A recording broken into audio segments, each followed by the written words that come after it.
I discovered their plan to sabotage and destroy my wife's funeral, so I hired 25 security guards and 10 cameras ready. Subscribe to stay close, and don't forget to say hi from wherever you are in the world. I found the group chat by accident. My wife Simone had been gone for 3 days, and I was using her old iPad to look through our photos when the notification lit up the screen. My mother-in-law Patricia's name appeared with a message that made my blood freeze. Remember, we make our move at the funeral. Malcolm won't know what hit him. I stared at those words, my hands trembling as I opened the thread. There were 12 people in this chat, all family members I'd known for the 8 years Simone and I were married. My sister-in-law Rochelle had written, "He thinks he's so perfect. Wait until we expose what he really is." I scrolled up, watching 3 weeks of messages unfold before my eyes. They'd been planning this since before Simone died. My wife had ovarian cancer, stage 4, and these people had spent her final days plotting against me instead of supporting her. The messages detailed everything. They planned to interrupt the service, accuse me of abuse, claim I'd isolated Simone from her family, even suggest I'd somehow contributed to her death by denying her proper care. Deshawn, Simone's brother, had written, "The life insurance is $200,000. He doesn't deserve a dime." I felt sick. Not because they wanted the money, I'd give every penny to have Simone back, but because they were willing to desecrate her memory to get it. These people were supposed to love her. Instead, they saw her death as an opportunity. I took screenshots of everything, my heart pounding so hard I could hear it in my ears. Then I made a decision that would change everything. I couldn't sleep that night. I kept thinking about the woman I'd loved for 8 years, remembering how she'd warned me. 6 months before her diagnosis, Simone had sat me down at our kitchen table, her dark eyes serious. "Baby, I need you to understand something about my family," she'd said, holding my hands. "They're not like yours. There's always an angle, always a scheme. My mama's been like that since I was little." I dismissed it then, thought she was being harsh. Now, lying alone in our bed, I remembered other moments. How Patricia had asked me 4 times about our finances during Simone's illness. How Rochelle had tried to convince Simone to make her the beneficiary on her savings account. How Deshawn had suggested I take out a second mortgage to pay for experimental treatments, even though our insurance covered everything. Simone had seen through all of it. "They'll come after you when I'm gone," she'd whispered one night in hospice, her voice weak but certain. "Promise me you'll protect yourself." I'd promised, but I hadn't really believed her. The Simone I met in college had been so different from her family. She'd put herself through Howard University working 3 jobs, refusing her mother's toxic money that always came with strings attached. She'd been brilliant, kind, fierce. She'd chosen me when her family said I wasn't good enough, wasn't ambitious enough, didn't make enough money. Patricia had actually laughed at our wedding when Simone said her vows. That should have told me everything. Morning came without rest. I made coffee and started going through old text messages, emails, anything that might help me understand. What I found shattered me. 2 years ago, Rochelle had sent Simone an email accusing her of thinking she was better than the family because we'd bought a house in a different neighborhood. Last year, Patricia had told Simone's aunt that I was probably cheating because I worked late sometimes. Deshawn had spread rumors at a family reunion that we were in financial trouble, which wasn't true. But the worst was a voice message from 8 months ago. Patricia's voice dripped with venom. "You're dying, Simone, and you're gonna leave everything to that man? He didn't come from nothing. He doesn't understand what it's like to struggle like we have. That money should stay in the family. Blood over everything, baby girl. Blood over everything." Simone had saved it. She'd saved everything. In a folder on her computer labeled "Just in Case," I found documented proof of every lie, every manipulation, every attempt to turn her against me. There were screenshots of Patricia asking Simone for money, then telling other family members Simone had abandoned them. Messages from Rochelle trying to borrow $15,000 for a business opportunity that Simone knew was a scam. Even a recording of Deshawn admitting he'd lied to their grandmother about me refusing to let Simone visit her. She'd been building a case, protecting me from beyond the grave. I called my best friend Marcus at 6 in the morning. "I need help," I said, and told him everything. Marcus, an attorney, listened in silence until I finished. Malcolm, man, I'm sorry. But you're sitting on gold here. They're planning to commit fraud, defamation, maybe even theft if they try to contest the insurance payout. We can stop this. We met at his office by 8. I brought the iPad, the screenshots, Simone's documentation. Marcus brought his partner, a woman named Keisha who specialized in estate law. This is actually criminal, Keisha said, scrolling through the messages. The conspiracy to defame you at the funeral, the planned interruption of a memorial service, the false allegations, you could press charges. But I didn't want revenge. I wanted Simone to rest in peace. What if, Marcus said slowly, we let them think they're going to succeed, but we're ready for them? That's when we hatched the plan. 25 security guards, all licensed and bonded. 10 security cameras positioned throughout the funeral home, with live feeds to a monitoring station. A court stenographer to document everything. 2 off-duty police officers. And something else, something they'd never expect. We're going to give them enough rope to hang themselves, Marcus said. And we're going to make sure Simone's funeral is beautiful despite them. I nodded, feeling something I hadn't felt since Simone died, determination. The funeral was in 4 days. We had to move fast. Marcus called in favors from his security connections. Keisha contacted a client who owned a private security firm specializing in event protection. By noon, we had our team. The head of security was a man named James, 6'5", former Marine, with eyes that missed nothing. I've done celebrity funerals, political events, you name it, he told me in his office.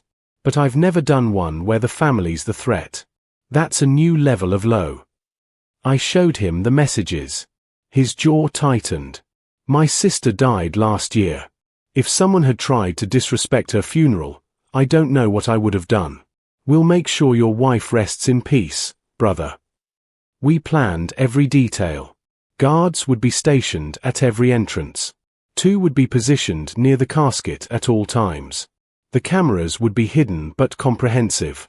Any disruption would be documented, handled, and if necessary, prosecuted. But we had to be smart. Patricia and her crew couldn't know we knew.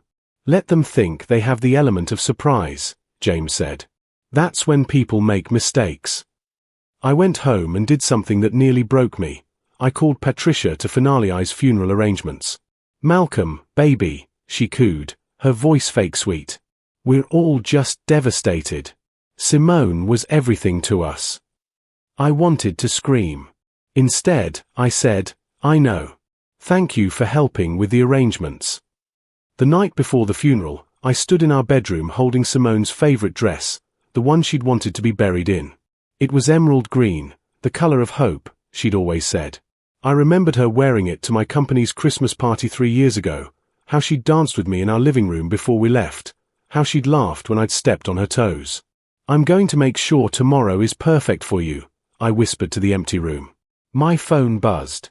Marcus, final walkthrough at the funeral home in an hour. You ready? I wasn't sure I'd ever be ready. The funeral home looked transformed when I arrived. James and his team were positioning cameras with military precision. The funeral director, Mrs. Martin, a dignified woman in her 60s, pulled me aside. Mr. Williams, I want you to know, in 30 years, I've never seen such preparation. But I also want you to know that your wife's service will be beautiful. Whatever happens, she'll be honored. The main chapel held 200 people. White roses everywhere, Simone's favorite. Photos of her life displayed on screens. A program I'd spent days perfecting with her best friend Tamika. Everything was ready. James showed me the monitoring room. 10 screens displayed every angle of the chapel, the entrance, the parking lot, even the bathrooms. They won't get within 10 feet of that casket without us knowing, he promised. The funeral was at 2. By 1:30, people were arriving. I stood in the family room, watching the monitors as guests filed in. Simone's college friends. My family, who'd flown in from Atlanta. Her co-workers from the hospital where she'd been a nurse. Then Patricia arrived, wearing black but somehow making it look like a power suit. Rochelle and Deshawn flanked her like soldiers. I watched them scan the room, noting the guards positioned discreetly along the walls. Patricia's face tightened. She whispered something to Deshawn, who shook his head. They hadn't expected security, but they didn't know the half of it. More family members filtered in, and I recognized faces from the group chat. 12 conspirators, all playing their roles, hugging people, crying crocodile tears. My cousin Jamal came to get me. "It's time, Malcolm."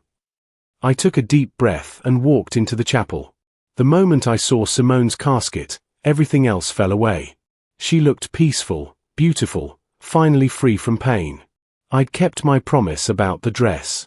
I approached slowly, placed my hand on the polished wood, and felt tears stream down my face. This was goodbye. This was real. Behind me, I heard Patricia's voice, too loud, too theatrical. "My baby! They took my baby from me." It had begun. I turned to see her approaching the casket, arms outstretched, Rochelle and Deshawn creating a scene behind her. "My daughter!" Patricia wailed, pushing past guests to reach the casket. 2 security guards stepped forward smoothly, blocking her path without touching her. Please take your seat," James said quietly but firmly. Patricia's face contorted with rage. "That's my daughter. How dare you tell me? The family has assigned seating," James interrupted, gesturing to the front row. "You're welcome to sit and pay your respects during the service." I watched Patricia's calculation. She'd planned to make a scene at the casket, to establish dominance. The guards had neutralized that. She glared at me, and I met her eyes steadily. Let her wonder. The service began. Pastor Williams, who'd known Simone since childhood, spoke beautifully about her kindness, her strength, her faith. Tamika read a poem that left everyone in tears. My brother gave a eulogy about how Simone had welcomed him into our family. Then it was my turn. I walked to the podium with a folder Marcus had prepared. "Simone was the love of my life," I began, my voice shaking but steady. "She was brilliant, compassionate, and fiercely protective of the people she loved." I talked about our first date, our wedding, the life we'd built. Then I paused. Simone also knew that some people see death as an opportunity rather than a loss. She prepared me for that. Patricia shifted in her seat. I continued, "She taught me that the best way to honor someone's memory is to protect it." I'd barely finished speaking when Rochelle stood up. "Can I say something?" she asked, her voice trembling with fake emotion. Pastor Williams looked at me. I nodded slightly. We'd anticipated this. Rochelle walked to the front, dabbing her eyes.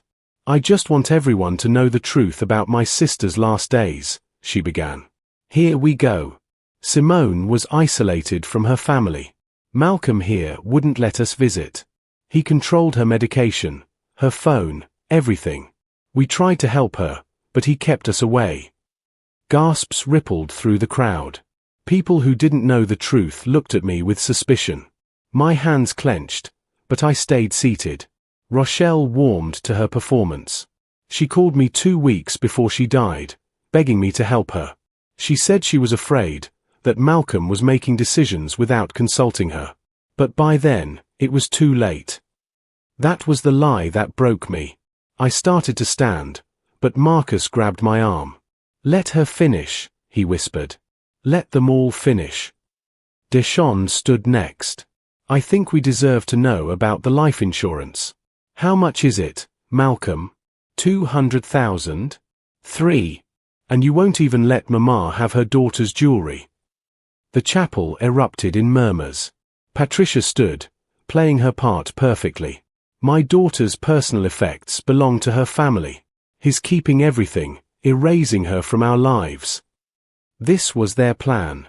Discredit me publicly, make me look like a monster, then contest the will and the insurance. I stood slowly, and James gave a subtle nod to his team. Every guard moved into position.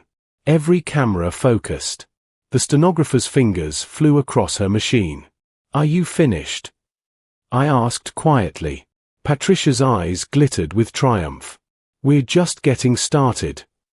"Actually," Marcus said, standing and moving to the front, "you're finished. All of you." He opened his briefcase and pulled out a stack of papers. "I'm Marcus White, Mr. Williams' attorney. What you've just done constitutes defamation, intentional infliction of emotional distress, and conspiracy to commit fraud." The color drained from Patricia's face.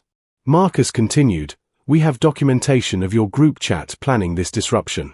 We have messages discussing how to expose Malcolm and claim the insurance money. We have 3 weeks of conspiracy evidence." He pressed a button on his phone, and the chapel screens, which had been showing photos of Simone, switched to screenshots of the group chat. The entire congregation read Patricia's words, "We make our move at the funeral. Rochelle's, wait until we expose what he really is. Deshawn's, he doesn't deserve a dime."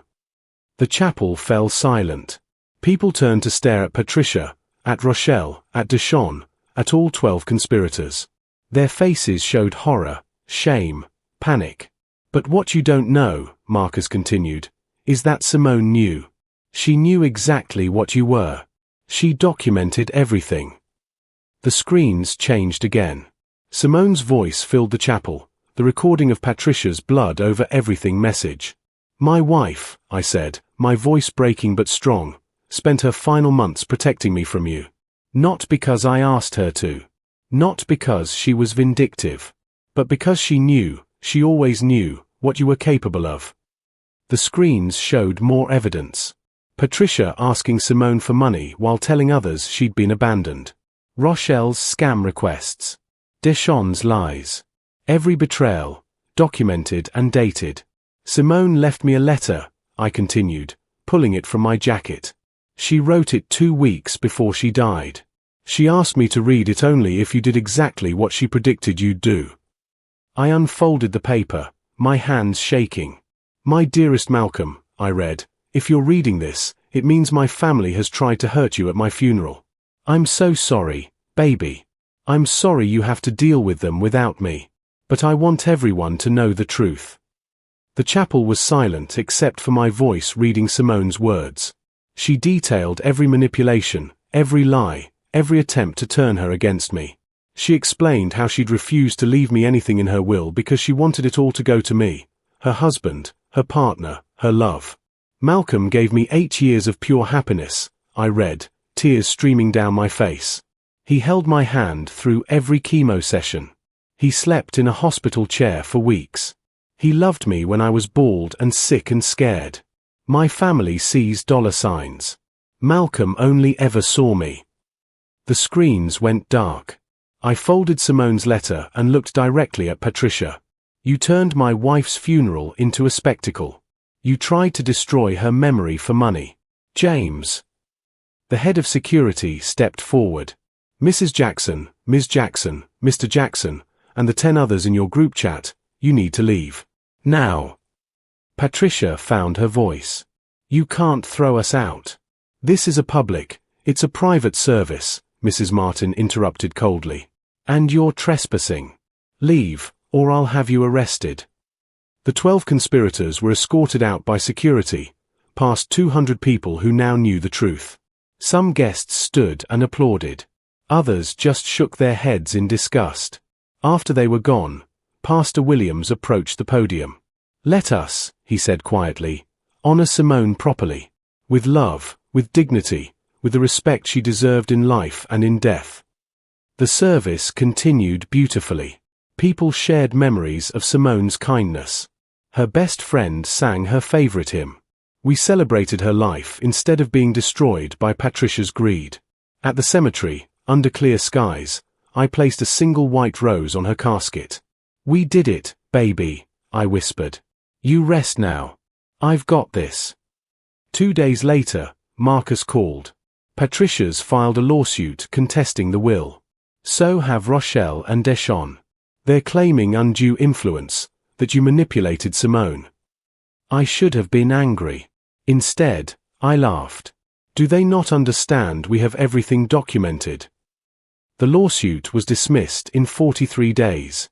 The judge reviewed our evidence and Patricia's claims and literally said, "This is one of the most frivolous suits I've ever seen. Motion denied with prejudice." Patricia, Rochelle, and Deshawn were ordered to pay my legal fees, $35,000. They never paid. I didn't care. The insurance money came through. I donated half to the Cancer Research Center where Simone received treatment. The other half, I'm using to fund nursing scholarships in her name. Simone always said the world needed more nurses who actually cared. 6 months later, I'm healing. Not healed, I don't know if that's possible, but healing. I volunteer at the cancer center once a week. I keep photos of Simone everywhere. I talk to her every morning over coffee. Patricia sent a letter last week, saying she wanted to reconcile. I burned it. Some bridges should stay burned. Tamika came over yesterday and found me going through old photos. She'd be proud of you, she said. The way you protected her, the scholarship fund, all of it. I nodded, not trusting my voice. You know what the wildest part is? Tamika continued. They thought they could use her death against you. But Simone's love was stronger than their hate. Even gone, she protected you. That night, I updated my will. Everything goes to the scholarship fund. No family drama, no fighting. Just Simone's legacy helping people. If you believe everyone deserves to rest in peace without their memory being desecrated for money, hit that subscribe button. Only manipulators and greedy, heartless people who would sabotage a funeral won't subscribe. Comment rest in peace if you stand against people like Patricia who see tragedy as opportunity. Because everyone deserves better than having their death turned into a scheme. Everyone deserves what Simone and I fought for: love, dignity, and peace.